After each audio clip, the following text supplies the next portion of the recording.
on here on the front of the Falls Road here to formally launch a mural which young people from both the Falls and from St James's carried out in recent months.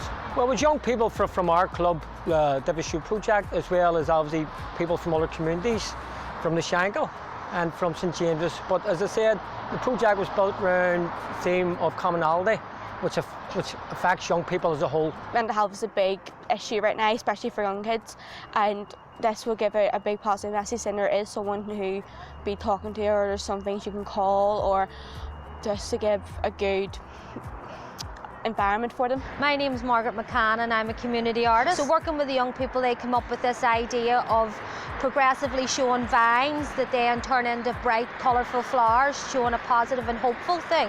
And then by putting some words and numbers and things on it as well, people can maybe stop, have a look, maybe have themselves feeling maybe a bit low, or have friends or relatives, maybe that somebody can just walk away looking at these murals and have a positive feeling. And that's basically what the young people wanted to do.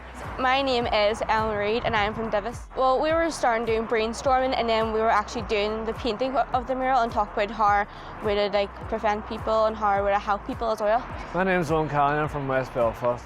My involvement was helping with the painting, designs and ideas. My name's Stuart Fusco. I'm usually here in charge with the Divis project, which is based not too far from here in the Frank Gillen Centre. I suppose it's probably relevant today when we're talking about the pandemic, which knows no borders, obviously knows no barriers. The theme of mental health certainly knows no borders and barriers.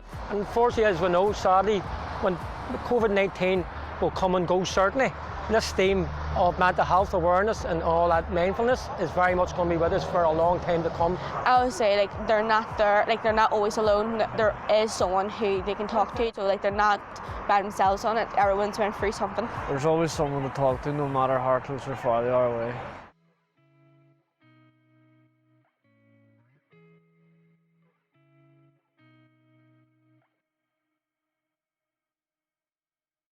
I want to commend especially everybody who done with it, Féile, all the different groups, the funders, the housing executive who provided paint. But more importantly, I want to commend the young people who took leadership with it and came through with it all. And you can see it's a sparkling and magnificent piece of work.